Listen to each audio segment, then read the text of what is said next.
Good afternoon, everybody. Thanks for joining us. My name is Eungie Joo, and I'm Curator of Contemporary Art here at the San Francisco Museum of Modern Art. And it is my great honor today to participate in a conversation with the artist Jordan Casteel. As many of you know, we are really fortunate to currently have her work Aurora on view in our On Beauty section of the permanent collection, and on floor 2 here at the museum. And we reopened just this month and are so happy to see the public joining us. And I hope that you out in the audience will come and see this work in person. By introduction, Jordan Casteel was born in 1989 in Denver, Colorado. She's rooted her practice in community engagement, working with people that she encounters to photograph them in their natural environments, then transforming that documentation into nearly life-size paintings. Casteel attended the Agnes Scott College in Decatur, Georgia for studio art and received her MFA in painting and sculpture from the Yale School of Art in New Haven. In 2020, she presented a solo exhibition at the New Museum in New York, my alma mater, and that was called Within Reach. And I really encourage you, if you're interested in artist catalogs, to pick that up. There are great interviews with Thelma Golden and Jordan and Massimiliano Dioni and Jordan in that catalog, as well as an essay by Amanda Hunt that are great, plus great reproductions. She then also had institutional solo exhibitions at the Denver Art Museum and the Cantor Center for Art here at Stanford University. And then in recent years, she's participated in exhibitions at the MCA Chicago, Baltimore Museum of Art, Crystal Bridges, MoCA Los Angeles, and the Studio Museum in Harlem in 2017. Jordan's an assistant professor of painting in the Department of Arts, Culture, and Media at Rutgers University in Newark, New Jersey, and she lives and works in New York. Jordan, I'm going to have them click you over to join me here. You can hear my voice in the meantime. Oh, okay. Hi. Welcome. Yeah, thank you. Thank you so much for having me. It's a real honor and pleasure. I think that the conversations that you and I have had to date have been really fruitful. So it's a really kind of exciting venture to welcome others into this kind of platform or this conversation that we're constantly having, especially SF MoMA. Like, you guys have been taking care of that painting of Aurora for some time now, and I'm really grateful to have it in your hands. Yeah, I think that, it's so great to have something so recently made here on view in our permanent collection, to kind of like bring vitality to something that maybe feels like it would be stayed or fixed. And so, like to bring something like an image of Aurora James into the galleries is so great. I thought, your very selection of Aurora James as a subject, which people may know, was featured on the cover of Vogue in the September 2020 issue. I think that James's position, and we're going to talk more about that painting later in the talk, but James as a designer, activist, somebody who's looking at social justice within her own practice, is an interesting selection. And I thought that maybe that kind of a selection comes from your practice and your maybe beginnings, your educational background, and your relationship to your family. So I thought maybe that might be a nice way to start. Yeah, it's really funny because as you said that, I just made the connection to, once our slides are on view, the first painting that we have on our slides is of James. It's like another James. So when you said the painting of James, I was like, hold on, wait, which James are we talking about? So the fact that we're like beginning in many ways, like the beginning and the ending, or not ending, but like continuum of the Jameses in my life, it was definitely a moment for me to really be thoughtful about all the things that I care about, that my practice as a painter, my practice and compassion and integrity around what it is that I do, and holding the integrity of the subject matter, and also utilizing platforms that might not be available to other people or to heighten their voices or make them more visible is a thing that I care about the most. It was an easy yes in some ways to Vogue because they gave me the wherewithal to make decisions completely on my own, that I chose the subject matter, that I got to make a painting in my traditional practice form, that I got to photograph her. The only thing was that she needed to be wearing a dress from one of the lists of designers that they provided me. So I figured that was like, okay, fine, we can work with that. That still feels collaborative in spirit. And that's ultimately what came out of that painting. It just got to be more accessible than oftentimes the paintings get to be. They're, maybe $10 at a local bodega or museum or gallery or Barnes and Noble. Like what? Like you can just go in, or grocery store. Like my mom was texting me that they were like, like I just went down the aisle too, and there you were. So those kind of things and that experience, or being in the nail salon, which we don't really get to experience much anymore, but those are kind of the places that it got to occupy. And I loved that. It's so interesting because we forget that, that fine art has had traditionally this kind of a platform, and that today we're benefiting again, if we can in fact move the visual arts away from its elitism, you started studying like sociology, am I correct? Mm-hmm. Yeah, I was studying sociology and anthropology. And my transition, I was always making art though. Like somehow I ended up with an advisor from Agnes Scott in the art department. I remember thinking that was really weird because I didn't check any box saying that I was interested in art, even though I'd always been interested in art. It just never felt like a concrete answer to having a sustainable life in the way that I understood adulthood. Like to be an adult is not to be an artist. That was in my head. It was like those things do not exist. And then I learned really quickly as I kind of came to age that there were many examples of people living and working as artists, and that my passion for sociology and social justice and for community engagement and for involving myself in the world and practicing my empathy could also be combined with my love of painting and the meditative state that I get to enter when I'm alone in the studio making a painting. Like there's something that really feeds my soul when I'm just zoned in. It's the quietest that my brain ever is when I'm making a piece of art. And I needed that in college more than I realized. So I didn't change my major till later, but it did happen. I got hooked in, the bug of art got me, and then I stuck it out. I think, when did you start, when did you switch your major? Was it in the... It was my junior year. It was kind of late-ish in my, like, I think you're supposed to declare major early on in your sophomore year. And I wanted to study abroad.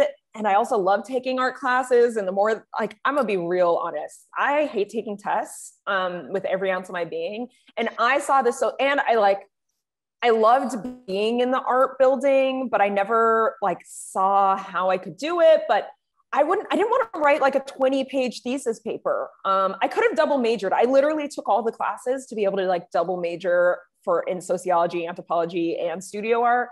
But I just wanted to be in the studio. At the end, I was like, you know what? I love making paintings. I'm getting a liberal arts degree. I'm getting training to be able to think critically about the world, how to write, how to communicate. That's what I went to school for. What my major is doesn't really matter. Like the end game, that will be a thing on a resume for the next step of my life that will help inform me maybe to the world, but it's not necessary. The way that I carry myself and engage with the world and write about what I'm seeing is going to matter more than whatever my major is. So I allowed myself to kind of lean into studio art and be at the place that made me happiest. Or someone along the way was like, if you're happy here, just lean into it. Why go somewhere else in the school or in the university to try to figure out where you belong and kind of truck through something? That's an oasis time where your responsibilities are sort of minimal still, even though it feels like you have to do your own laundry, it's a lot, you're overwhelmed that you have to take care of yourself. But in essence, I was still protected by the school system. So why not explore and accept failure and just be curious? So I just leaned into being curious, and painting became a real good focus for me in that curiosity. I love that, because I think, and maybe we can go to the first slide, because I think that what you're saying has so much to do with the, learning criticality in the liberal arts college setting has so much to do with what you can bring then to your storytelling in your portraiture.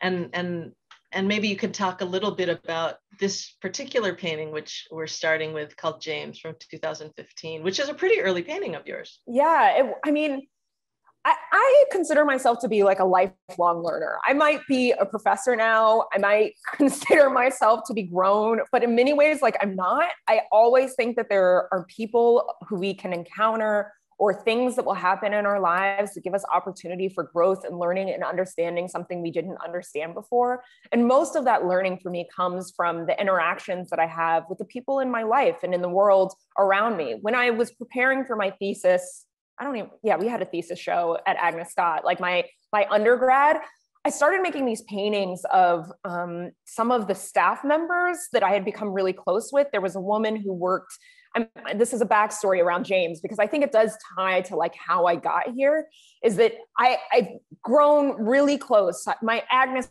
mama, who I still talk to quite frequently, was Betty, who worked in the like cafeteria. She did all the baking. And when I first got to Agnes Scott, my mom, after the president spoke and I had been shuffled around the whole campus and introduced to everyone important, she said, "Great, I'm glad you've met all these people. There'll be resources for you without a doubt, but the people you really need to meet are the people who've been here for like 50 plus years and are oftentimes working behind the scenes to make you have an easier experience than you realize." So she shuffled me into the kitchen, introduced me to Betty because I love to bake. I've always loved to bake. And my mom was like, "Hi, like, my name is Jordan Casteel and this is my daughter, Jordan. And I want you to know her and look after her because she loves to bake. So if you can just like keep an eye on her, that would be great." And everybody kind of in the cafeteria, like all the staff, just immediately, like, they kind of giggled and was like, "Don't worry, mama, we got her. Like, I can promise you she's safe with us." And Betty literally became my lifeblood at that institution. I would go breakfast, lunch, and dinner. She was my check-in. She was somebody who had eyes on me in a very intimate way, that got to know me well enough to know when I was down or when I was up, got to know what I loved to eat. She would bring me Sunday dinners. And one of the first paintings I made as I started that process of painting, when I got back from studying abroad and had taken my first painting class, I came back with this vigor to paint her. I wanted to paint the people that I knew most intimately, that I felt were often unseen by the university at large. And this practice started there and has continued there in many ways. As I moved to Harlem, oftentimes my mother's kind of advice has always been ringing in my ears about getting to know the people in the environment and the community that you live first and foremost. And oftentimes that's outside of whatever institution that you're used to kind of seeing the power structures lie. So when I got to the Studio Museum in Harlem, I was very overwhelmed by being in New York, but I felt a sense of peace being in Harlem specifically, probably because it reminded me of Atlanta. There's the high Black population. There was a familiarity to being around a community that looked and felt like me, and that I could kind of exist in all the multitudes of ways that I have to exist in the world, as we all do. And James was the first person I photographed. He was somebody that I had walked by quite frequently, but hadn't introduced myself to. He was sitting in front of Sylvia's restaurant. Oh no, was that me? Oh no. Is that, no, technology? No, can we have everybody muted, please? Yeah, I don't know what, yeah, sorry. But anyway, so this painting of James was an easy, familiar place for me to start my journey at the Studio Museum. The hardest part was, painting someone like Betty. She was within an oasis of a bubble that I already felt a certain amount of safety. Whereas the way that I wanted to start my safety in Harlem and my sense of belonging was to do this painting project. I needed to kind of pull myself out of the fear and the angst and the cloud of, like, I don't know, possibly depression, like being in New York City, overwhelmedness. Like, I needed to kind of remember that I had the capacity to build meaningful relationships with people that were more intimate and one-on-one in the way that I thrive than kind of the mass population of the city. And James has followed me probably the most consistently throughout my practice since being in New York. I've painted him twice, and I can't imagine the day. He just turned 80 yesterday, actually. And when I talked to him yesterday, like, I was like, James, like 80 going on 60, like, this man is really so special to me. And there were moments of play for me in this painting. The underpainting became more pronounced. I was more confident in kind of allowing the gestures of my hands and mark making and my drawing to exist as just the same, hold the same amount of importance as like his face or his body or the environment. So I was playing with palette knife. I just was like playing. No, absolutely. Like the way you handle the amp but also the sidewalk. Yep. I mean, I think that's one of the areas that is most striking to me, just the sidewalk, the back of the car. It almost has the effect of spray paint or, you know, a spray stencil. And it's kind of unusual. And I thought that it reminded me of a comment that I think Thelma Golden made about your work, that she saw them as landscape painting. Yeah. And I very much agree with that, insofar as if we take a number of them together, in terms especially of the paintings that you did in Harlem, they do set out the social landscape of this place. Absolutely. And I love painting. Like, I think that's oftentimes there's a certain amount of responsibility that I feel to the figure, and capturing a likeness and wanting their essence to be held within the frame of their kind of like outline. But the second I like step out of the face, like it's like game over. I'm just painting an expression of my experience of the environment and the light and my time with someone. There is a freedom that happens in the space around the subject, sometimes also within certain aspects of the subject, whether it be that there's these, like, it's hard to see in this image, but on his jacket, there are these kind of like brushed out lines because he was wearing this corduroy suit. And I was just thinking about like, what are fun ways to represent corduroy for me? But you're right. Yeah, it is a way of engaging with the social and emotional and painting landscape of my life that I think that's why the canvas has gotten bigger even from this time, because I've become more increasingly interested in the spaces that define us as individuals. Can we go to the next slide? Yeah.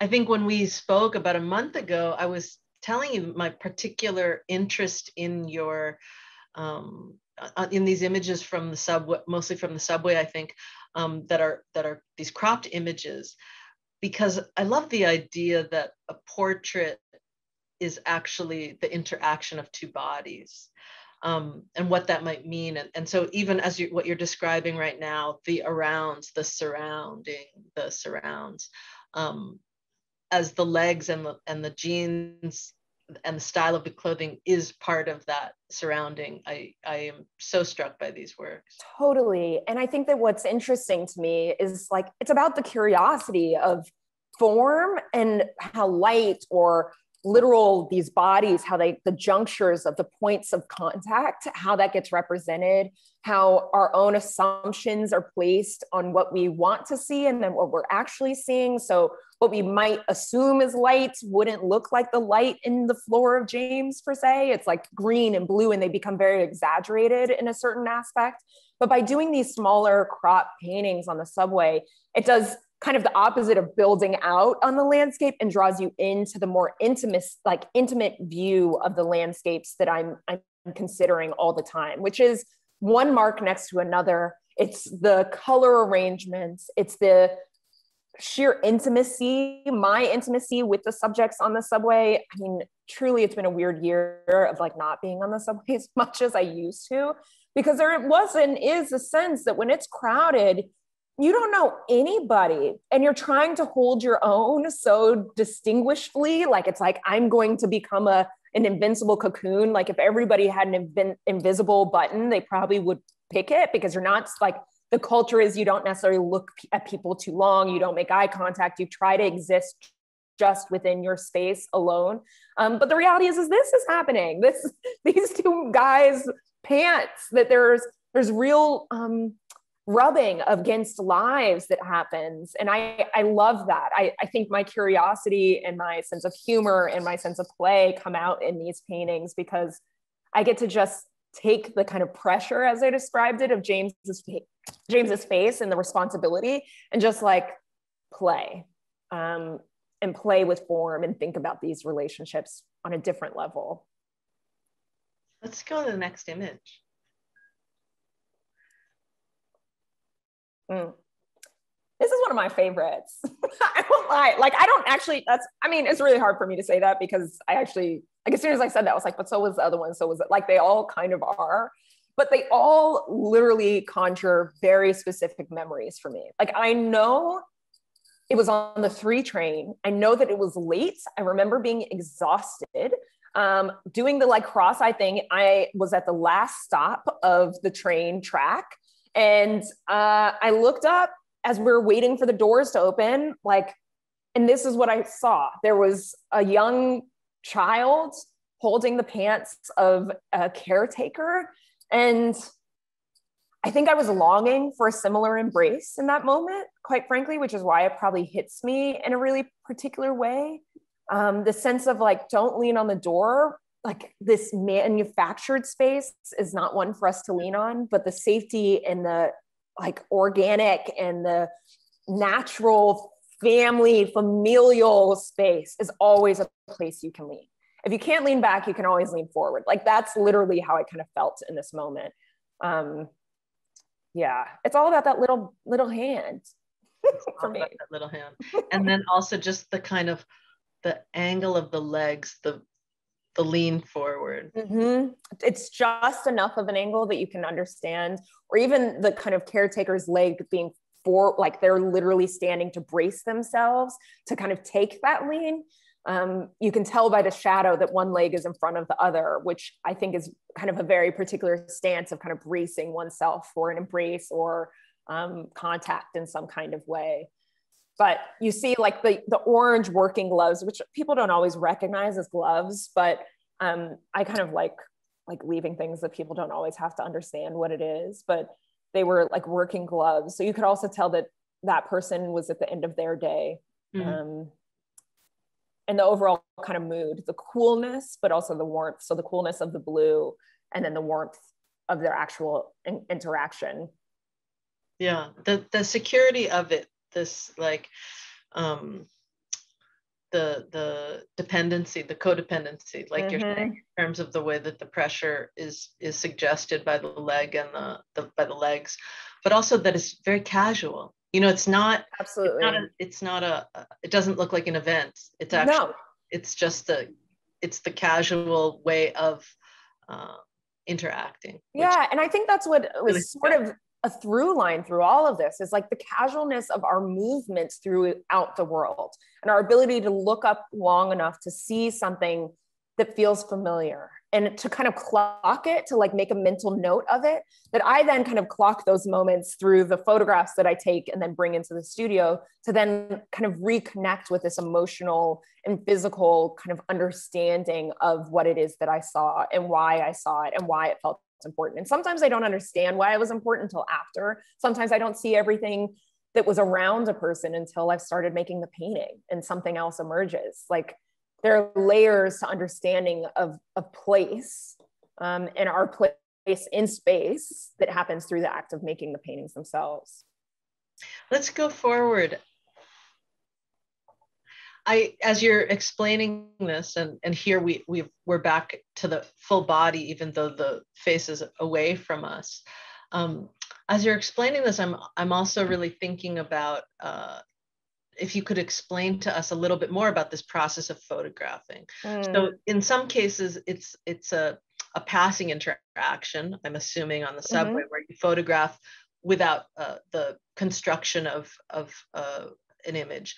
And then in another instance, as with James and some of the ones we'll see coming forward, you work with your subject a little bit more in terms of the method of self-presentation.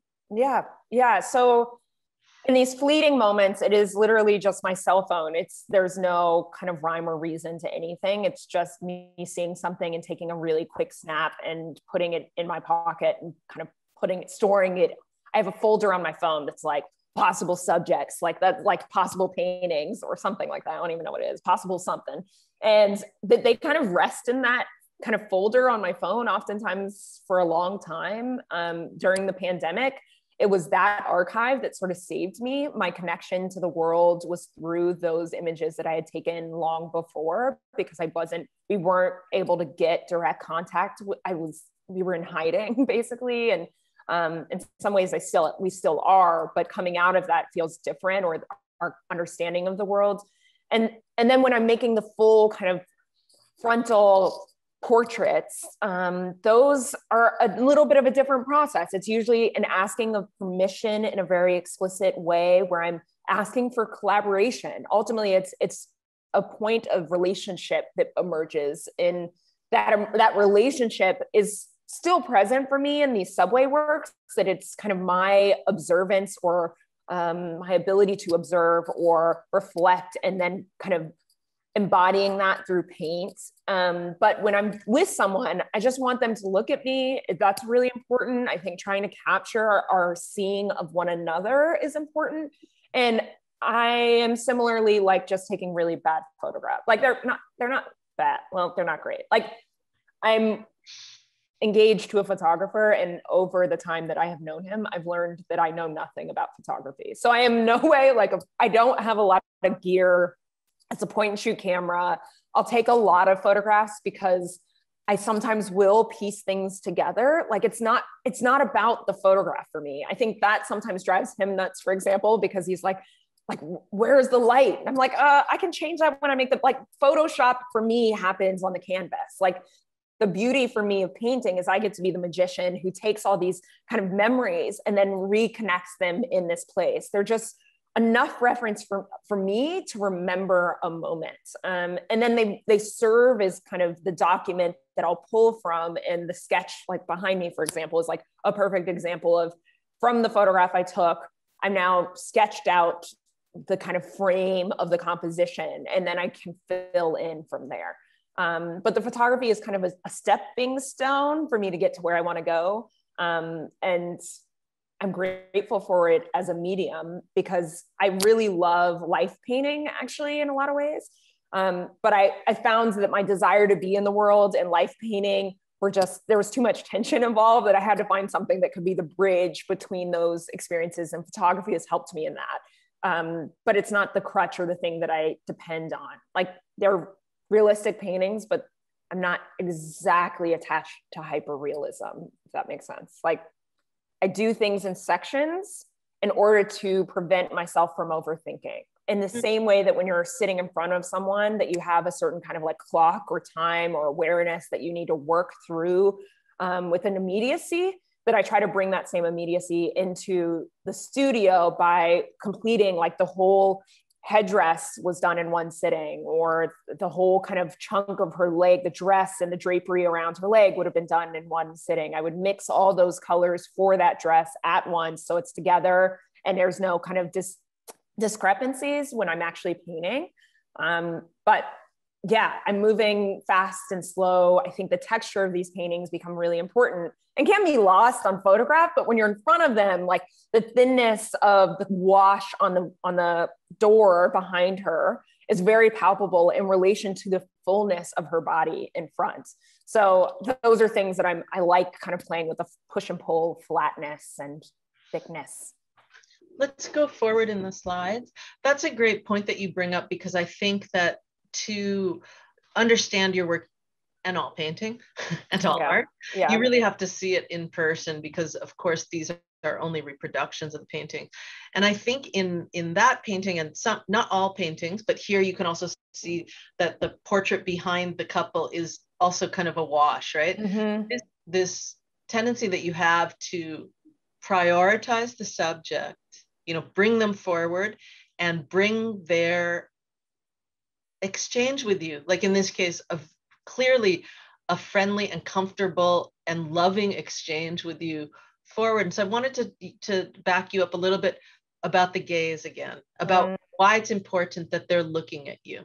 Yeah, I mean, it started when I was painting the nudes coming out of Yale. That decision was a very explicit one, as I was thinking about how to represent Black men and their bodies in a way that was completely opposed to the disrespect that I had felt had been given to them up until this point, the way that media has absorbed their bodies, the way that the world has absorbed their bodies, and being really explicitly aware of the context by which these paintings would potentially exist in the long run, that they would leave at some point. The goal of me being in grad school, or the dream, was like for them to leave, right? That they would be in my nest for a time, that I would nurture them as best as I could, but they would go into the world. And as I went into the world, what are the things, what are the values that I want them to have? What are the unapologetic truths to these paintings that will have to exist no matter what home they're in? And their gaze was central to that. For me, it was kind of the unapologetic awareness of their location and their desire to be acknowledged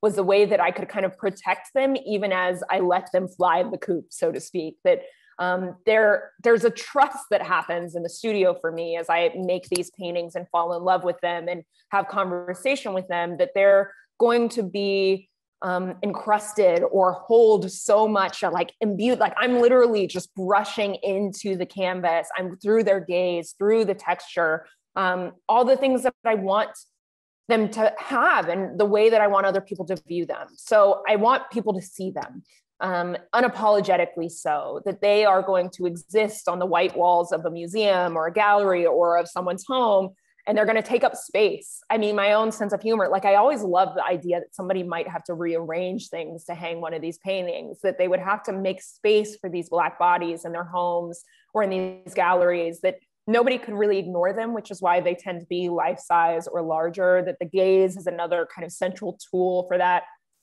I think I just very early on knew that if I was going to step into the world of portraiture, I needed to be really, particularly as it relates to Black bodies, I needed to be really thoughtful. That's where my probably time in a liberal arts college and a sociologist like came in handy, because I spent a lot of time reading and making sure that I had answers and I could clarify for myself every decision I was making that was going to be centered around a respect and a love that I felt had been missing in the kind of general sphere of imagery around these bodies. That if I was going to make something, that I needed to make sure that they knew wherever they went, that Emmanuel is like, yeah, what's up? I'm here. He and his mom are like, we love each other. We're in your room. We're in your home. We're in the museum. This is love in our home. What does it look like for you? That it feels more conversational as a general sense. And then that face in the background, you're right, that the push and pull of color and space, I'm thinking about the composition to keep the focus where I want it. I'm always interested in how our eye travels around the plane of a surface or a painting like this. Like, how do I bring you to that portrait or the sketch in the backgrounds, and then be reminded that those eyes look a lot like the eyes of the woman sitting there? And then you start making these connections and you start exploring and wanting to understand and know more. So for me, they're just little nuggets of people's ability or like curiosity points for the viewer to try to explore, understand something further than they might otherwise. Let's go forward with the slides. We're here at the beautiful painting Aurora that is currently on view at the museum. And one thing that you were just speaking about that I thought was interesting to push on a little bit is the importance of Black representation. And as you know, it's very popular in the market right now as well. And that's, I'm like, it is? What? And that's a bit of a surprise. Yeah. But you know, we were talking earlier about the new documentary that really beautifully highlights the career achievements of our lost great scholars, David Driscoll and Maurice Berger, as well as many of your colleagues and friends. And this is called Black Art in the Absence of Light on HBO right now. And in that series, you know, Kerry James Marshall speaks at length about how important representation is and was, and how he just determined at his outset, and I've actually spoken to him about this many years ago, just how he determined at the outset of his work as an artist that was his responsibility, to address the issues of Black representation that had not been addressed in the past. And I think that what you're saying is a different it's a different continuation of that gesture. And one of the important parts that is unique to you has to do with trying to offer, I think, a different, larger context than the art historical, because I think Carrie James Marshall is and was really interested in the art historical context, penetrating that context that had not taken the Black subject seriously. And in your case, I find it a little bit different. I was wondering if you could talk about the importance of representation as we look at these images of Aurora. Maybe we'll look, there's 3 of them subsequently. So Coop, maybe you could kind of give us a few seconds on each of them so that we could look at them. Yeah, I think it's a really important, and in many ways, what you're describing, the similarities and the differences, there's a personal and a very important one. I think it derives from, as a marginalized or oppressed community, whatever community that might be, the way you have to move through the world is with a lot of intention. I feel like from a pretty young age, I was either directly or indirectly aware of the way that I was perceived by the world and the way that I needed to present to the world, and how those things could either support or pull me down in various capacities. And in the practice of making paintings that are representational of bodies that look like mine, that feel familiar to me and my family, and it's not always specific to Black bodies. It is definitely expanded over the years to Black and brown in a lot of the communities that I rest in. I think there's probably some connection to Carrie's desire to create more. There's plenty of room to continue to amplify and present Black bodies to institutional realms, to value them in the ways that we all know that they should be valued, right? Like there's plenty of room for me and my colleagues and many who will come after me to get the validation in the way that the market is validating right now. Like we've been here. I think what's beautiful about the title of Black Art in the Absence of Light is it is referencing the fact that artists of our generation, a lot of the artists represented in that film, were making in the absence of light, of direct source of kind of impromptu validation, that the validation had to start within. And I genuinely feel that for myself and the people that I'm representing as well, that the validation for me, it is a deeply personal quest. Although there are social ramifications that I have to be acutely aware of and clear on the language around, and how I, especially as my career or my visibility has grown, and being very intentional and understanding the power of language, whether written or spoken, when defining and redefining what it means to be a person of color in this world today. But in many ways, I'm of a generation that is reckoning with this time right now that is slightly different than when Carrie, not even slightly, like pretty significantly different than the way that Carrie or Dawood or Kara Walker, like how they were entering the world of art and needing to define themselves. I don't feel the need to represent anything other than the thing that I love and enjoy and am curious about. And I think the beauty of being an artist is that we get to curate that for ourselves first and foremost, that the curation starts here. And the only way the viewer is ever going to find a product that they love is by having something that feels authentic to me. That's the thing that I feel the most, like definitely is the truth and the bottom of it all, is none of it's going to feel anything if it doesn't feel like it's coming from my heart and soul, and from my love language, and from my love letters to the people who are around me that raised me, that have seen me sometimes before others have. So I think it's a great and important and big question. I think about the generations of young people as a professor. I'm reckoning with conversations with young people who are applying for MFAs and are going to be kind of tipping onto, I'm a young professor. So like oftentimes there's not like a huge age discrepancy, but there is a career discrepancy of like when they're going to enter the landscape versus when I've entered the landscape. And my entering of the landscape happened at a time where I think there has been a real reckoning an acknowledgement of the gaps that still need to be filled, that having a handful of Black practitioners who do work in Black representation is not enough, that there needs to be kind of a broader stroke addressed in the long term. So I'm excited to see what comes. That's a great segue also to talk about how you came to choose Aurora James as your subject here, because I think that's also, you know, like, even as we see in the wake of, you know, maybe an additional layer of visibility to state violence directed at people of African descent in this country,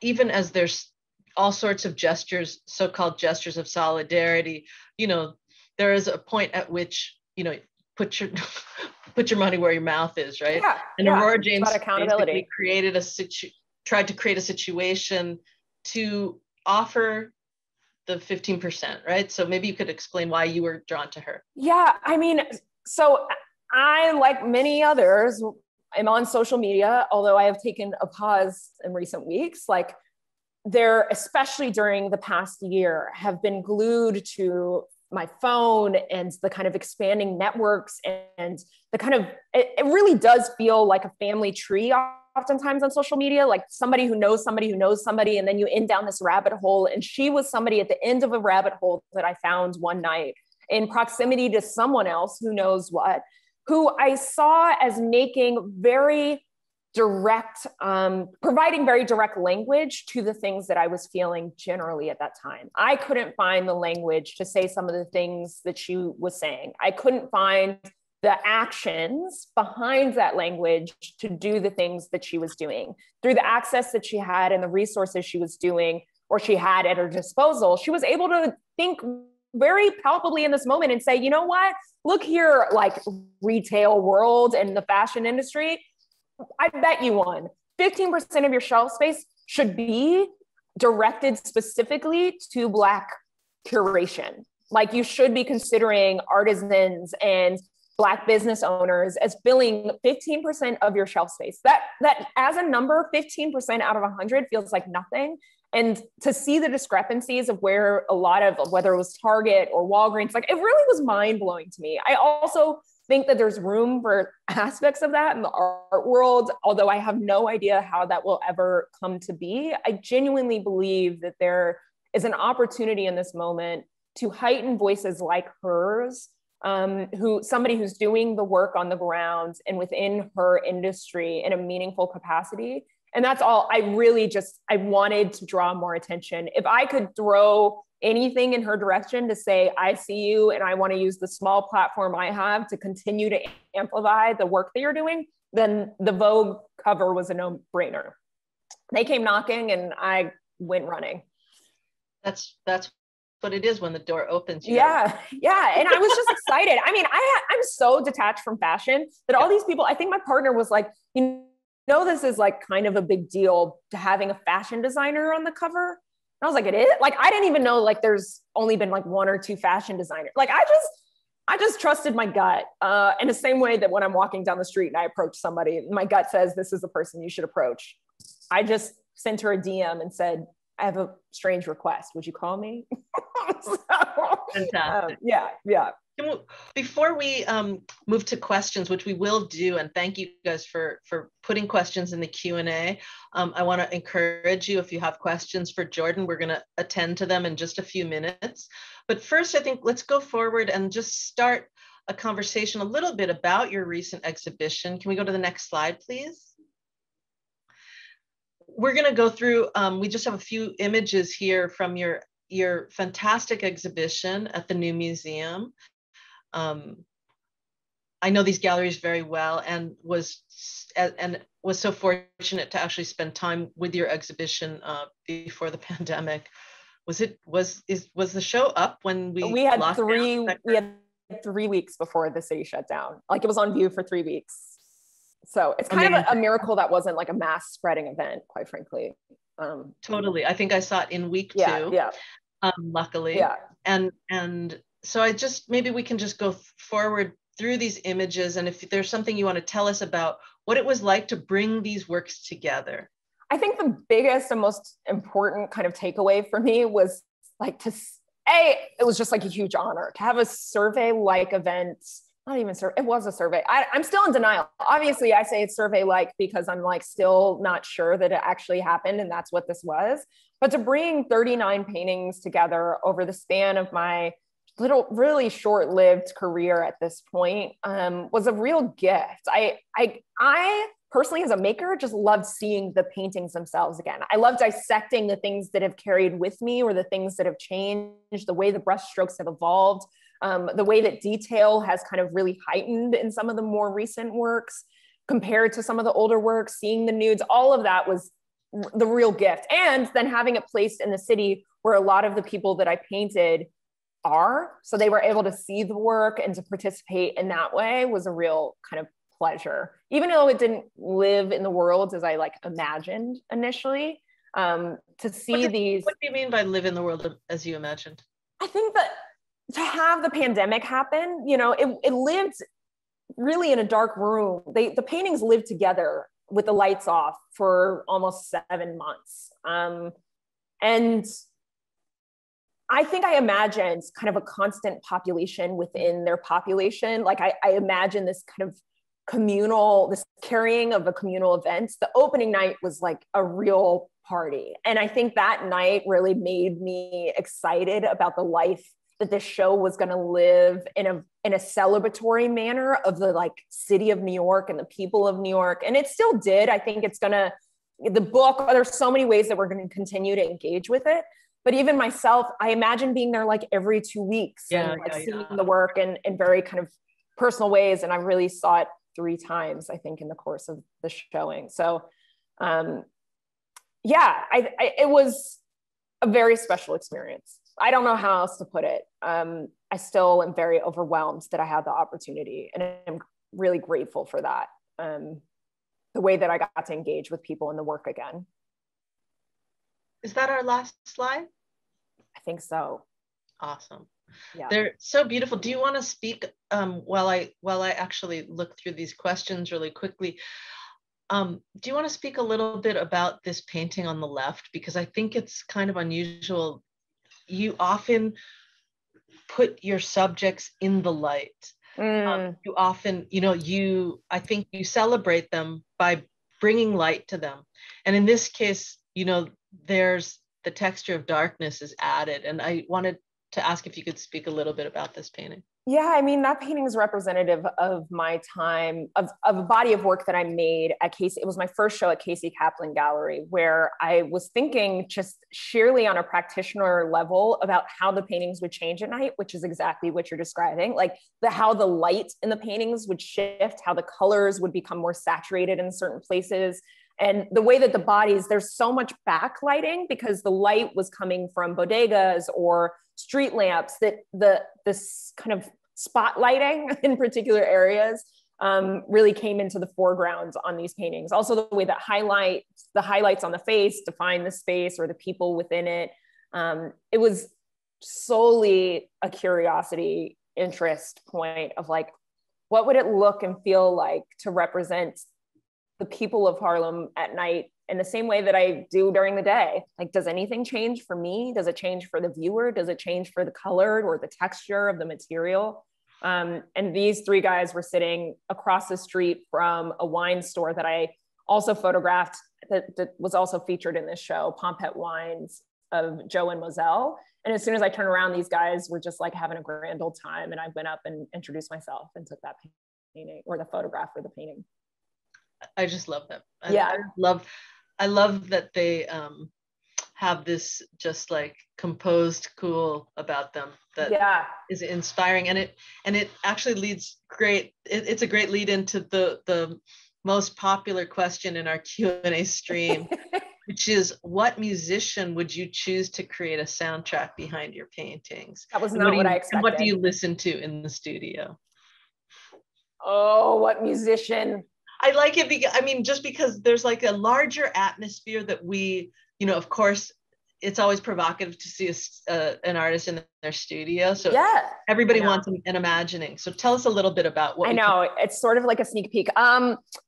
probably like In Vogue or something. I was just listening. I mean, I do like my soul is like so connected to like 90s R&B. I can hardly, like, most people around me that know me most intimately are like, can we listen to something else? So like I imagine like In Vogue, like popping, like, you know, like this like highly energetic and lustful and loving energy that would be behind these paintings. But the thing I'm listening to are crime podcasts. So that's like the complete opposite. Which crime podcast? All of them. Case File, Crime Junkie. I mean,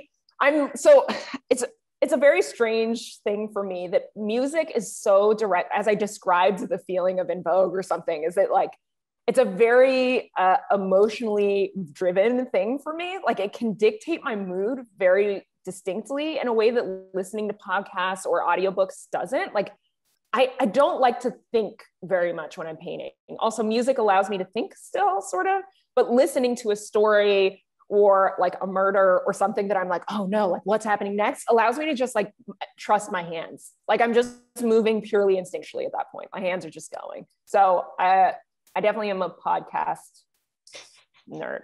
And Audible, I've got a lot of points to download a lot of books. I've been slacking on my audiobooks lately. We have this nice question. My students and I were discussing Jordan's work in class earlier this week, and someone asked about style. Curious how Jordan would describe her painting style, and also what artists and art historical periods inspire her. Oh, I just say I'm a painter's painter. I love paint. My style is very paint luscious and paint forward. Like Who do you love?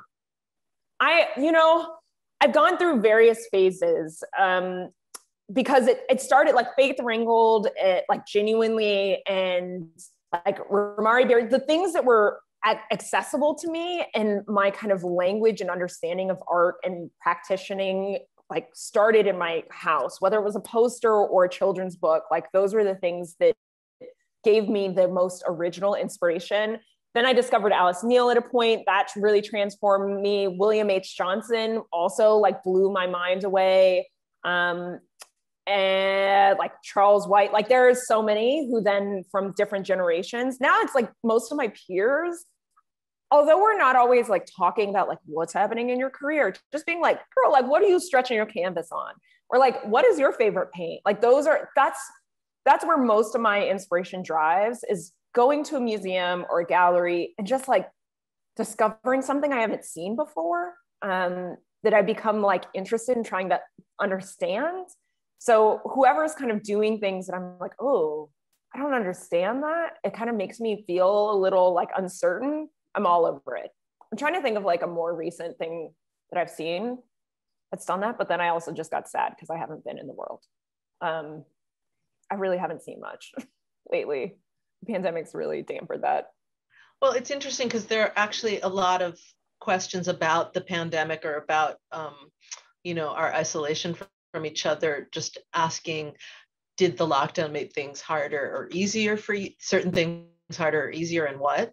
I think we talked a little bit about just geeking out in the studio. Yeah. And I've spoken to a lot of artists about that. I remember also speaking to some artists that I was working with saying that, for them, because their studios had gotten so busy with other people working in them, that everybody not being able to come was like, oh, thank God I have some quiet for once. Yeah. In that kind of insular way that artists also have to work. Yeah, I think that it was twofold, and in a really transparent way, I'm immune compromised. So the fear that dictated the earliest days and months kind of paralyzed me in some ways. Like I set up an easel in my home. We live in a studio apartment. So it's like one big room, and I kind of put my easel in whatever kind of in between space existed. And I would just look at it. I hated having my like easel in the house. I had a really hard time feeling connected to the act of painting, because so much of my practice does derive from being in the world. To feel kind of stuck was really difficult. So I think that the practice, the hardest part was that, but also the greatest benefit has been this. I think that the accessibility of conversations now that can happen publicly and privately. Our mobility and our ability to kind of meet people where they are is one of the greatest benefits of this time that I genuinely hope lingers forever in many ways. It might not be all the ways that programming exists, but it's this that I also really love, because I have gotten more time in the studio because I'm not running around to this event or that talk or this thing. Like, especially in New York City, there's kind of this heightened expectation of your physical presence in places as a showing of camaraderie or support that I think can manifest. There's more room for accommodations to be made. And I think that people's ability to be empathetic to the complexities of our lives only grows. Our ability to think about accessibility and how our body exists in the world only grows. And I love that. And I'll be very curious to see, I'm not sure it's going to like present itself in a very palpable way in my practice, but it's happening in my life, and thus it will happen in my practice as they're connected. Jordan, I want to thank you so much for joining me today. Thank you. It's been really a pleasure to get to know you because of this talk together, but also, you know, through our meeting through the great collector Pamela Joyner, and I'm just my esteem for you grows with with learning about your generosity to public and to other artists, and so I really thank you. And you know, to share with the museum public your thoughts about some sensitive ideas, you know, is in this way is so important, and so we thank you very much. Thank you for giving me the opportunity. I really do treasure. That's what you're saying, treasure opportunities like this to engage with you and get to know you better and to build a relationship. So let's just keep building relationships, even though I can't see anyone else who's out there who's looking at me, but you're here, we see you, we appreciate you for joining us tonight. I hope you'll come and join us to do a public program with our physical public in the future when we're able to gather again. Absolutely. Thank you so much. For those of you who are participating in the Contemporaries talk, please join that link now. And for everybody else, thank you. And thank you to the team at SF MoMA for making this event tonight so wonderful. So thank you all and have a great night. Thank you.